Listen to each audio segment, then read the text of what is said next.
The Midnight Hauntings.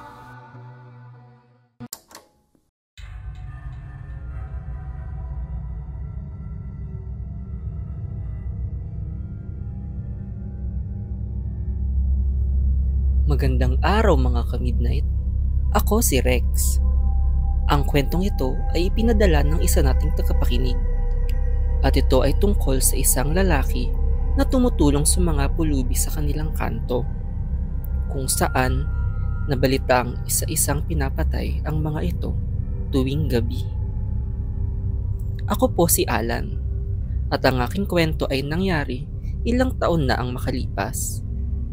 Pinalaki kasi ako ng aking mga magulang na nakagawi ang magbigay ng pagkain sa mga pulubi at nanlilimos. Kaya tuwing linggo ay may pinupuntahan kaming eskinita kung saan kami nagbibigay. Maraming mga nanlilimos sa kantong iyon at pinupuntahan namin ito umulan man o umaraw. Ang iilan dito ay kilala na kami at natutulungan din namin magbigyan ng trabaho. Ngunit may isa dito na matagal na naming pinapakain, ngunit nananatiling mailap sa amin. Siya si Aling Lorna. Mapayat at matanda na si Aling Lorna at hirap itong kausapin dahil lagi lang itong bumubulong sa sarili. Hindi naman ito nananakit, ngunit umiiwas ito sa ibang mga tao. Kahit kapwa pulubi ay ilang sa kanya, ngunit hindi namin siya sinusukupan. Ilang taon na din kaming tumutulong sa mga tao dito at marami na ang gumiginhawa ang buhay. Sa pagkakaalam namin ay si Aling Lorna na lang ang pinakamatagal dito.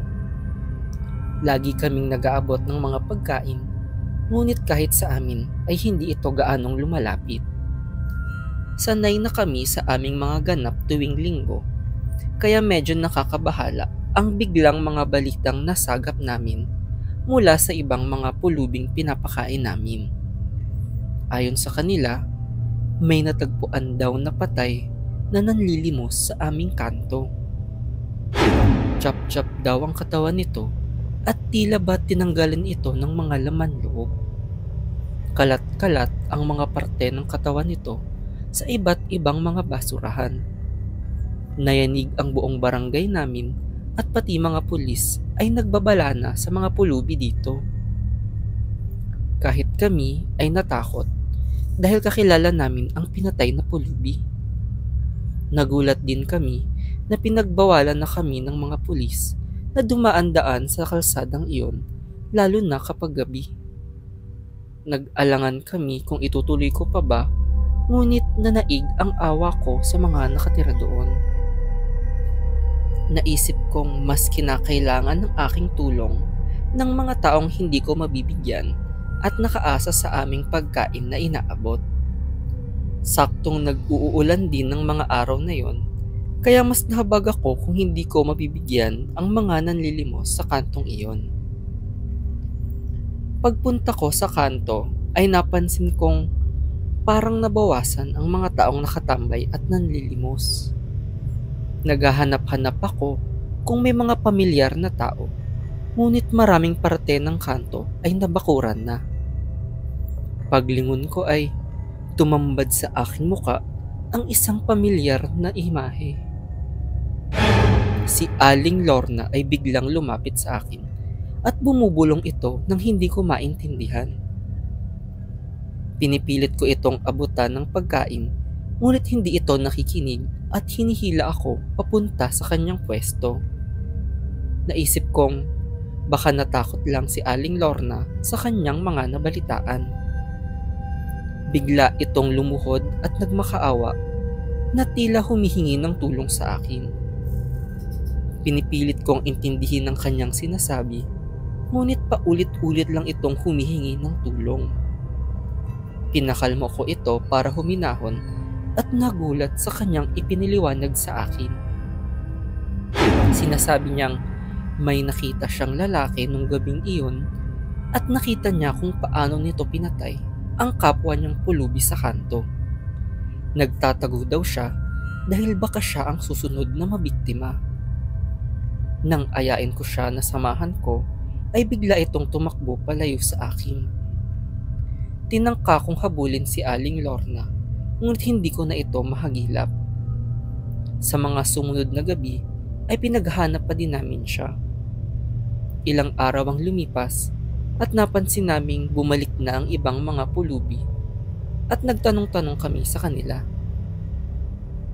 Hindi daw nila nakita si Aling Lorna at wala na ang mga pulis na nagpapaalis sa kanila. Matapos kong magpakain sa kanila ay naisip kong maglibot muna para maghanap kay Aling Lorna. Nang hindi ko siya makita ay umuwi na ako, ngunit ako ay nagulat sa aking nabalitaan. May babaeng natagpuan daw na pinatay sa kanto kung saan ako nanggaling. Isa daw itong pulubi at kinakabahan ako na baka si Aling Lorna na ang nabiktima. Pagdating doon ay nadiskubring ibang babae ito at nagtamo daw ito ng maraming saksak. Nanginginig ako sa takot sa sinabi ng mga pulis. May nakakita daw na mga pulubi sa isang lalaki na kinakaladkad ang babae sa isang eskinita. Tumakbo daw ang salarin at teorya ng mga pulis ay target nito ang mga pulubing nakatambay sa bandang kantong iyon. Nagumpisa ang operasyon ng mga pulis na alisin ang mga pulubi dito dahil hindi na daw ligtas sa kanila ang lugar na iyon. Kahit mga hindi pulubi ay binalaan pa din na mag-ingat dahil baka madamay din sila. Nag-aalala ako kay Aling Lorna dahil hindi pa ito nakikita. Naisip kong ligtas naman ako sa pumapatay na iyon, kaya pinuntahan ko ulit ang kanto para hanapin si Aling Lorna. Nagtataka din akong bakit walang rumorondang pulis sa lugar na ito ngayong gabi kung may umaaligid na salarin sa kalsadang ito. Maya-maya ay nakaramdam ako ng tila may sumusunod sa aking likod, ngunit naisip kong hindi ako ang target ng suspect kaya hindi ako gaanong natakot. Maya-maya ay napansin kong bumilis ang mga hakbang nito at papalapit na sa akin, kaya tumakbo na ako. Nahabol ako nito at na-corner sa isang eskinita. Nanlaban ako at nakipag-agawan na sa kanyang hawak na patalim.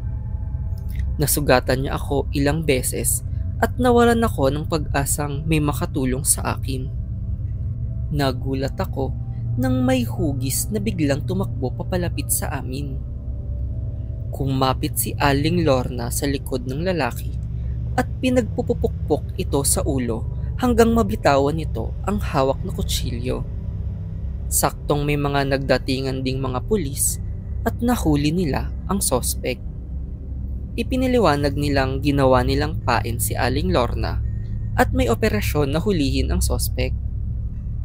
Nasaktuhan lang daw na ako pala ang nasundan nito at hindi nila inaasahan na pupunta ang sibilyan na tulad ko sa kantong iyon.